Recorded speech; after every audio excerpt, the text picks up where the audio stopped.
ஈரோட்டில் இருந்து முகமது ஆசிர் அப்படிங்கிறவங்க கேட்குறாங்க, என்னுடைய கேள்வி, வீடு ஒத்திக்கு செல்வது கூடுமா? விளக்கம் தரவும். ஒத்திக்கு போகிறது போக்கியத்துக்கு இருக்கிறது அப்படின்னு சொல்லுவாங்க.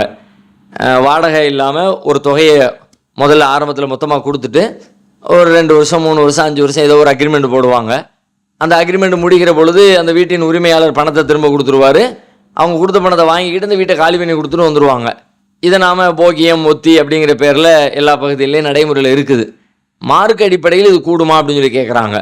மார்க் அடிப்படையில் இது ஏற்புடையதாக இல்லை. ஏன் அப்படின்னு கேட்டால், நாம் ஒரு வீட்டில் குடியிருக்கிறோம், இன்னொருத்தருடைய வீட்டில் குடியிருக்கிறோம். அந்த குடியிருப்புக்காக வேண்டி நம்ம என்ன கொடுத்தோம் அப்படின்னு கேட்டால், நம்ம என்ன கொடுத்தோம்? முதல்ல ஒரு தொகையை கொடுத்தோம். குடியிருப்பதற்கான காசு தானே, நான் உன் வீட்டை பயன்படுத்திக்கிறப்பா, அதுக்கு இந்த காசை வச்சுக்க அப்படின்னு சொல்லி நம்ம கொடுத்துட்டோம்ல. கொடுத்தாச்சு. திரும்ப வரும் பொழுது கொடுத்த காசை வாங்கிட்டு வந்துட்டோமே அப்படின்னா என்ன அர்த்தம்? ஒன்றுமே கொடுக்கலன்னு தானே அர்த்தம். கொடுத்த காசை திரும்ப வாங்கிட்டா நாம் குடியிருந்ததுக்கு எந்த பணமுமே கொடுக்கல. அப்போ எந்த பணமுமே கொடுக்காம நமக்கு அந்த வீடு கொடுக்கப்பட்டிருக்குன்னா என்ன அடிப்படையில் கொடுக்கப்பட்டிருக்கு? சொந்த பந்தங்கள் அப்படின்னு சொல்லியா? நம்ம உறவுக்காரர், நம்ம தம்பி, நம்ம அண்ணன், நம்ம நட்பு, நமக்கு தெரிஞ்சவர், நம்ம உயிருக்கு உயிராக இருக்கிறவர், அதனால் அவர் அப்படியா கொடுத்தாங்க? அவங்களே ஒரு நெருக்கடிக்காக வேண்டி ஒரு பணம் தேவைப்பட்டுச்சு, அந்த பணத்தை நீங்கள் கொடுத்தீங்க, அதை வாங்கி அவங்க பயன்படுத்திக்கிட்டாங்க. அது உள்ளுக்குள்ளே மறைமுகமாக பேசப்படாத ஒரு அக்ரிமெண்ட் இருக்கிறது. என்ன அக்ரிமெண்ட் இருக்குது அப்படின்னு கேட்டால், இதில் இது ஒரு வீடு 10,000 ரூபா மதிப்புள்ள வாடகை பெறும்னு வச்சுக்கோங்களேன்.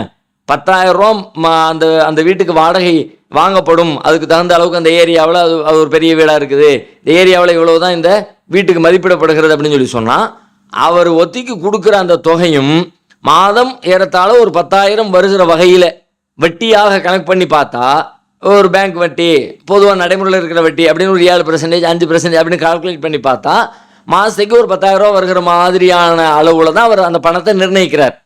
10,000 ரூபா பெறுகிற ஒரு வாடகை வீட்டுக்கு 1 லட்ச ரூபா வாங்கிட்டு கொடுக்குறது இல்லை. ஒரு 50,000 வாங்கிக்கிட்டு 50,000 ரூபாய் தாங்க அப்படின்னு வாங்கிட்டு கொடுக்கல.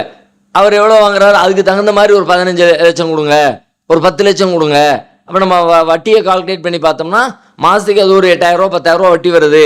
அந்த கால்குலேஷன் அடிப்படையில் தான் இந்த கொடுக்கல் வாங்கல் நடைபெறுகிறது.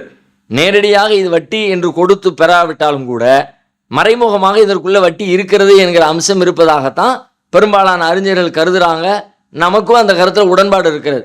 அதனால் இந்த மாதிரியான செட்டப்பில் நம்ம வீடுகளை தேர்வு செய்யாமல் நாம் வாடகைக்கு போயிடுறது நல்லது.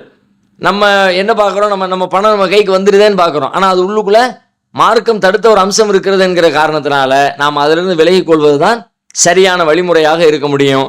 நாம் ஒரு வீட்டில் குடியிருக்கிறோம்னா குடியிருக்கிறவருக்கு குடியிருக்கிறதுக்கு உரிய தொகையை கொடுத்துட்டு தான் நாம் அதிலிருந்து வெளியேறணும். இல்லை அவர் தான் ஒத்துக்கிடலாம், ஆனால் மனம் விரும்பி ஒத்துக்கிறாங்களா? அவருடைய நெருக்கடியின் காரணமாக உங்களுக்கு கொடுத்தாரு. இல்லாட்டி இந்த 5 வருஷத்தில் அவர் அதை சம்பாதிச்சிருப்பார்ல. அந்த நெருக்கடிக்கு அந்த நேரத்தில் யாரும் கடந்துட மாட்டேங்கிறாங்க. என்ன பண்ணுறது? வேற எங்கேருந்தும் பணத்தை புரட்ட முடியலை, எதையும் விற்று வாங்க முடியலை. இருக்கிறத விற்றுட்டா திரும்ப வாங்க முடியுமான்னு தெரியலை. சரி, இப்போதைக்கு யார்ட்டையாவது வாங்குவோம், இதை வச்சுக்கிட்டு கொஞ்ச காலத்துக்கு பிறகு அந்த பணத்தை கொடுக்கலாம்னு அந்த நெருக்கடியின் காரணமாக உங்கள்கிட்ட வந்திருக்கிறார். அப்போ அந்த நெருக்கடியை பயன்படுத்திக்கிட்டு நீங்கள் ஆதாயம் பெற்றதாக அதில் இருக்கிறது. நெருக்கடியை பயன்படுத்திக்கிட்டு ஆதாயம் பெறுவது என்பது ஏற்புடைய செயல் இல்லை. அவராக ஒத்துக்கொண்டிருந்தாலும் கூட அவர் மனம் விரும்பி தந்தார்னு சொல்ல முடியாது. ஏன்னா ஒருத்தருடைய பொருளை பற்றி, அந்த ஹலால் ஹராமை பற்றி நபி ஸல்லல்லாஹு அலைஹி வஸல்லம் சொல்லும்போது சொல்கிறாங்க, லா யஹில்லு மாலு முரிஇன் இல்லா பி தீபி நஃப்ஸி மின்ஹு. ஒருத்தருடைய பொருள் அவருடைய மன திருப்தியை கொண்டே தவிர ஹலால் ஆகாது.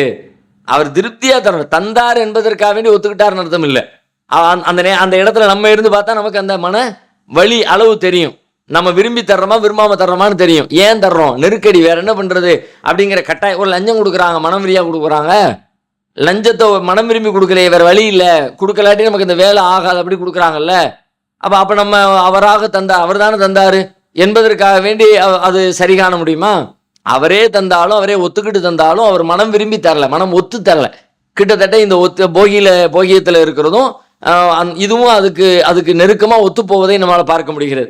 அதனால நம்ம இந்த மாதிரியான போகியத்துக்கு ஒத்திக்கு வீடு பிடிக்கிறதுலேருந்து வீடு கொடுக்கறதுலேருந்து நாம் தவிர்த்து கொள்வது தான் சரியான நடைமுறையாக இருக்க முடியும்.